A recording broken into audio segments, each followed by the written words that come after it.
আসসালামু আলাইকুম। আশা করি সবাই ভালো আছেন। আবারও আপনাদের মাঝে একটি ব্লগ ভিডিও নিয়ে আসলাম। আজকের ব্লগ ভিডিওটা হলো আমরা আমাদের ফার্মের জন্য হাঁসের বাচ্চা কিনতে যাব। তো আমরা কত টাকা পিস হাঁসের বাচ্চা কিনবো আর কতগুলো হাঁসের বাচ্চা কিনবো এগুলো অবশ্যই আপনাদের মাঝে পরবর্তী কোনো ব্লগ ভিডিওতে দিয়ে দিব। তো আমরা হাঁসের বাচ্চা কিনতে যাওয়ার আগে আমরা দেখতে পারতেছি এই পাশে কত সুন্দর করে আপনারা দেখতে পাচ্ছেন টাইস করা একটি ছোট্ট কবরস্থান আমরা দেখতে পারলাম, চারপাশে টাইস করা। তো সামনে আমরা দেখতে পাচ্ছি একটি বাড়ির কাজ চলমান, বাড়িতে কাজ চলেছে, আপনারা তো দেখতে পাচ্ছেন কালারও করেছেন ওই সুন্দর করে।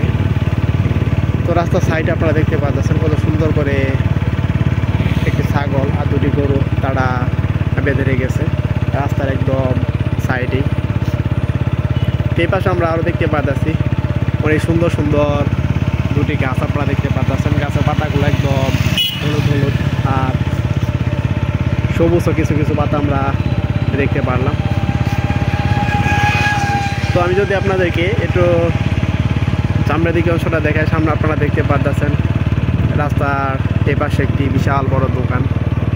তো দোকানের দেখতে পাচ্ছেন নিচের দিকের অংশটা বাঁশ দিয়ে তারা কীভাবে দোকানটি তৈরি করে রেখেছে একটি পুকুরের উপরে। তো এগুলো বলতে বলতে আমরা কিন্তু আমাদের প্রায় গন্তব্যস্থানে কিন্তু এসে পড়েছি। তো যাওয়ার আগে আমরা এই পাশে দেখতে পাচ্ছি একটি ওয়ালে লেখা ড্রাইভিং শিখুন। তো ফোন নাম্বারও দিয়ে দিয়েছে। তো এই জায়গায় কিন্তু মূলত তারা ড্রাইভিং শেখায়, মানে গাড়ি চালানো শেখায়, প্রাইভেট কার। তো আপনারা এতক্ষণ পর্যন্ত যারা আমার ব্লগ চ্যানেলের ব্লগ ভিডিওটি দেখলেন তারা সবাই ভালো থাকবেন।